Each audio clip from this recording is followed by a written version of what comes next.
She posted, "Life's too short to settle for less than you deserve," after telling me I wasn't ambitious enough. I shared it with, "Couldn't agree more," and a photo of my resignation letter from our relationship. She realized too late what she'd lost. I, 29 male, never thought I'd be posting here, but I need to get this off my chest before I lose my mind. 3 weeks ago, my girlfriend of 4 years, Jessica, told me I wasn't ambitious enough for her. This was after I supported her through nursing school, covered most of our rent while she studied, and celebrated every single one of her achievements like they were my own. The conversation happened on a Tuesday. I remember because I'd just gotten home from a 12-hour shift and found her sitting at our kitchen table with what I now recognize as her "we need to talk" face. "David, I've been thinking," she started. "I already knew this wasn't going to end well. I feel like we're in different places in life." I sat down, exhausted. "What do you mean? You're just comfortable. You never push for more. You've been at the same place for 3 years. I got promoted twice. But you're not driven. Look at Richard." "Ah, yes. Richard." Her study buddy from nursing school who just happened to land a job at the same hospital. Richard who texted her at 11 p.m. about work stuff. Richard who she definitely wasn't involved with, allegedly. "He's already applying for charge nurse positions. He has a 5-year plan." "What's your 5-year plan?" I stared at her.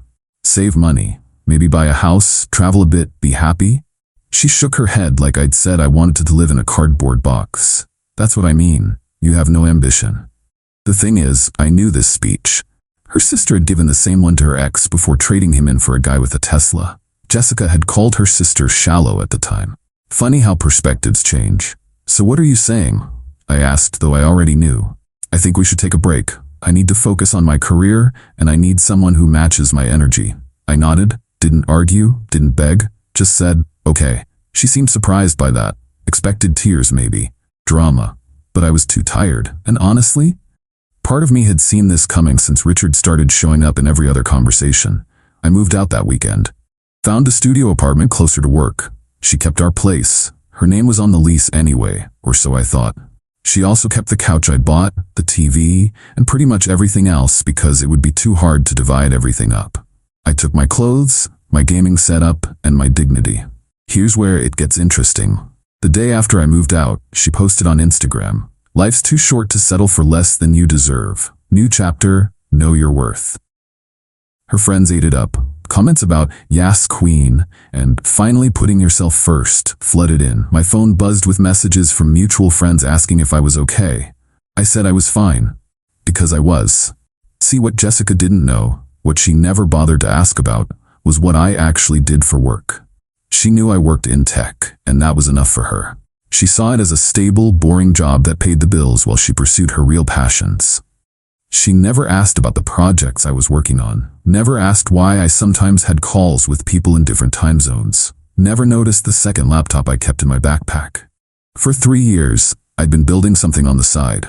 Nothing flashy, nothing that would impress her or her Instagram followers. Just a small software solution for a very specific problem in logistics management. Boring stuff. The kind of thing that makes good money, precisely because it's too boring for most people to care about. 2 days after her Instagram post, I finalized the sale of my software to a larger company. Not life-changing money, but enough to make the next few years very comfortable. Enough to realize that maybe I'd been settling too. I screenshot her post and shared it on my own Instagram with the caption, "Couldn't agree more," along with a photo of a symbolic resignation letter I'd written up. "Dear past relationship, after 4 years of dedicated service, I've decided to pursue other opportunities that better align with my values and goals. My last day was Tuesday. I wish you all the best in your future endeavors. Sincerely, David." Petty? Maybe. Satisfying? Absolutely. The post blew up in our friend circle. Suddenly everyone wanted to know what happened. Jessica texted me within an hour. "Jessica, seriously? You're going to be childish about this?" "Just agreeing with your wisdom. Take it down." "Why? I thought we weren't settling anymore." She called. I didn't answer. She called again. Still didn't answer. Then the real messages started. "Jessica, can we talk? I didn't mean for things to end badly." "David, please. I heard about your company thing. Why didn't you tell me?" There it was. Update 1. So it's been a few weeks since my post, and things certainly escalated. First, some context I left out.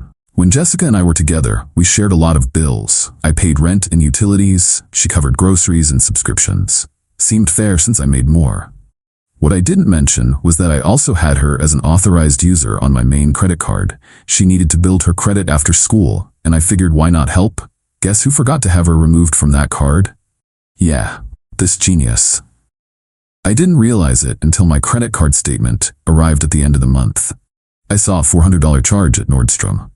Then another for $200 at some fancy restaurant downtown. And a few more.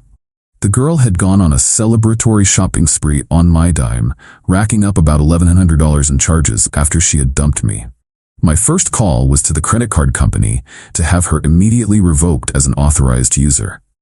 My second thought was that I could have disputed the charges, but the truth is, as the primary account holder, I was on the hook for them, arguing it would be a messy, prolonged headache. But where's the fun in just letting it go? I paid the bill to protect my own credit score. Then I drafted a polite but firm email to Jessica. I attached a PDF of the itemized statement with her post-breakup charges highlighted. The email was short and sweet. Hi Jessica, hope you're well. Attached is a summary of charges made to my account after our relationship ended. Please remit the total of $1,100 within 15 business days. Let me know if you have any questions. Best David. I sent it. The response was not an email. It was a screaming phone call. What the heck did you do? I sent you a bill. Why? You can't do that. I was an authorized user. You were, and you used the card after we broke up. You spent the money so you can pay it back. This is ridiculous. What's ridiculous is thinking you could go on a shopping spree with your ex-boyfriend's money. Pay me back, or my next step is small claims court. It's a simple debt collection. The paperwork's easy. You wouldn't. Try me. She hung up. The next day, I got a call from Richard. Freaking Richard. Hey man, I think there's been a misunderstanding. No misunderstanding. She owes me $1,100 and I intend to collect it. Come on, you're going to ruin her financially over some hurt feelings? I'm not ruining anything. I'm collecting a debt. She did that to herself when she decided my credit card was her personal slush fund. But hey, at least she was ambitious about it, right? He tried to play the nice guy angle for a few more minutes. I stayed firm. He eventually got frustrated and hung up. But the credit card thing? That was just the appetizer. See, while all this was happening, I received an email from our old apartment's property management company. It was a generic notice addressed to both of us about upcoming parking lot maintenance. I was about to delete it when I realized something. If they were emailing me, my name must still be on their official records. I called the office, feigning confusion. Hi, I'm just calling to confirm I've been removed from the lease at apartment 4B. My ex-girlfriend was supposed to have handled it. A few clicks later, the woman on the phone replied, No sir. Our records show you are both still listed as co-tenants on the active lease agreement. Jessica had told me she was the only one on the lease. I'd been too trusting to verify, which meant I had just as much right to that apartment as she did. And according to Section 8.4 of our lease, if one tenant vacates without formally modifying the agreement, they're still liable for their portion of the rent, but they also retain all their rights as a tenant. Interesting. I didn't do anything with this information yet. Just filed it away for later. Update 2. I sat on the lease information for another week. I wanted to see how this would play out. During that time, more interesting facts emerged. My buddy Joseph, who still lived in the complex, became my unofficial spy. Not that I asked him to. He just enjoyed the drama. According to him, Richard's car was there every night. They were loud, lots of ambition apparently. Jessica had been telling people I was basically homeless after the breakup. She was also claiming I'd been financially dependent on her. That last one was rich, considering I had Venmo receipts showing I'd sent her $1,400 a month for rent for the past 2 years. But the best part? Joseph sent me a photo of a noise complaint notice on her door. Apparently, our old neighbor Thomas wasn't the only one tired of her late-night activities. That's when I decided to execute phase 2. I called the property management office and scheduled a routine maintenance request for the apartment. I said I was concerned about a slow leak under the sink that I'd noticed before I'd gone on a business trip and wanted someone to check it out. No problem, Mr. David. We have a key on file if no one is home. Actually, I'll be in town Thursday. I can let them in myself. Perfect. How's 10 a.m.? Works for me. Thursday morning, I showed up at my legal apartment with the maintenance guy. Used my key, walked in to find Richard's clothes everywhere. His shoes by the door, his laptop on the kitchen table. The maintenance guy looked confused. Thought you moved out? Nope. Legally, I still live here. Jessica came out of the bedroom in Richard's t-shirt. The look on her face was priceless. What on earth are you doing here? Getting the sink checked. Hi, Richard. He appeared behind her in boxers. You can't just... Actually, I can. I pulled up the lease on my phone. See? Co-tenant. Never formally removed, which means I'm still a legal resident until the lease ends or we formally modify it. Her face went white. Richard looked baffled.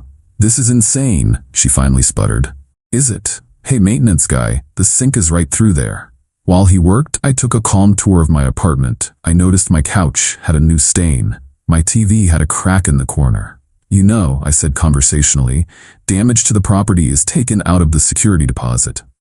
Our security deposit, the one we'll split when the lease ends, assuming there's any left. Get out. Can't make me leave my own apartment. But hey, I'm reasonable. Let's go to the leasing office right now. We can sign the papers to formally remove me. Just need you to pay me back for my half of the security deposit. That's $1,100. She stared at me. I don't have that right now. Then I guess I remain a co-tenant and I'll need a key. Richard finally spoke up. This is harassment, man. Is it? I'm overseeing maintenance in my legal residence. What is a lease violation, though, is having an unauthorized occupant.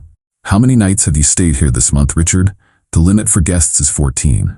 The maintenance guy finished up, said the sink was fine. I thanked him and we left together. As I was leaving, I added, oh, and Jessica?